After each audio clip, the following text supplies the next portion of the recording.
नमस्ते दोस्तों, spiritual stories bye audio पिटारा में आपका स्वागत है।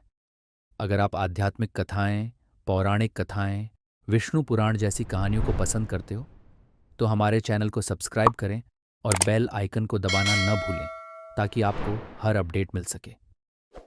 ऑडियो पिटारा पर आप सुन रहे हैं विष्णु पुराण। कथा का नाम है राम अवतार। राम अवतार रामचंद्र प्राचीन भारत में जन्मे एक महापुरुष थे।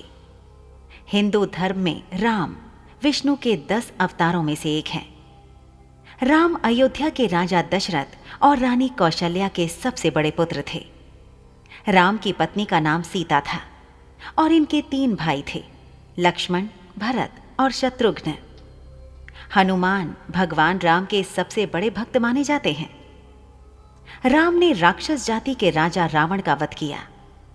माना जाता है कि राम का जन्म प्राचीन भारत में हुआ था।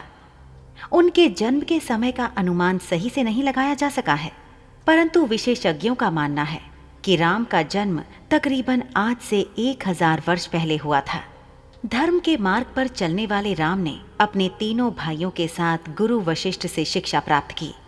किशोर वय में विश्वामित्र उन्हें वन में राक्षसों द्वारा मचाए जा रहे उत्पात को समाप्त करने के लिए गए।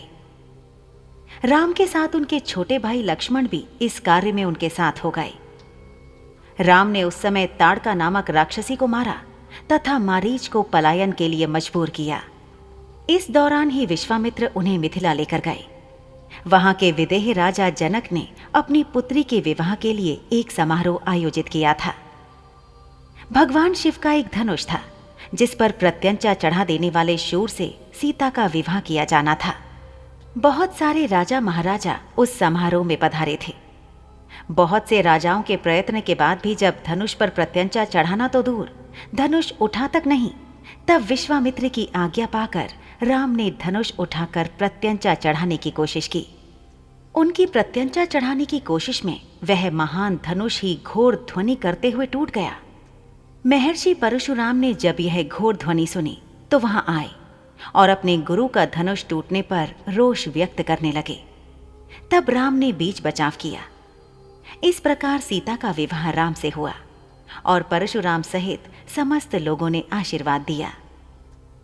राजा दशरथ वानप्रस्थ की ओर अग्रसर हो रहे थे, अतः उन्होंने राज्यभार राम को सौंपने का सोचा। उस समय राम के अन्य 2 भाई भरत और शत्रुघ्न अपने ननिहाल कैकेयी गए हुए थे। मंथरा, जो रानी कैकेयी की दासी थी, उसने कैकेयी को भरमाया कि राजा तुम्हारे साथ गलत कर रहे हैं। तुम राजा की प्रिय रानी हो तो तुम्हारी संतान को राजा बनना चाहिए, पर राजा दशरथ राम को राजा बनाना चाहते हैं। कैकेयी चाहती थी उनके पुत्र भरत राजा बने, इसलिए उन्होंने राम को दशरथ द्वारा 14 वर्ष का वनवास दिलाया। राम ने अपने पिता की आज्ञा का पालन किया। राम की पत्नी सीता और उनके भाई लक्ष्मण भी वनवास गए थे। वनवास के समय रावण ने सीता का हरण किया था। राम अपने भाई लक्ष्मण के साथ सीता की खोज में दर दर भटक रहे थे। तब वह हनुमान और सुग्रीव नामक 2 वानरों से मिले। हनुमान राम के सबसे बड़े भक्त बने। सीता को बचाने के लिए राम ने हनुमान और वानर सेना की मदद से रावण से युद्ध किया और उसे परास्त किया था। भगवान राम ने जब रावण को युद्ध में परास्त कर दिया, तब उसके छोटे भाई विभीषण को लंका का राजा बना दिया। राम, सीता, लक्ष्मण और कुछ वानर जन पुष्पक विमान से अयोध्या को प्रस्थान कर गए। वहां सबसे मिलने के बाद राम और सीता ने अयोध्या के राजा और रानी का पद स्वीकार किया। दोस्तों, आपको ये कहानी कैसी लगी हमें जरूर बताइएगा। लाइक और कमेंट कीजिए और अपने दोस्तों के साथ ये कहानी जरूर शेयर कीजिए। Thank you so much. Audio पिटारा सुनना जरूरी है।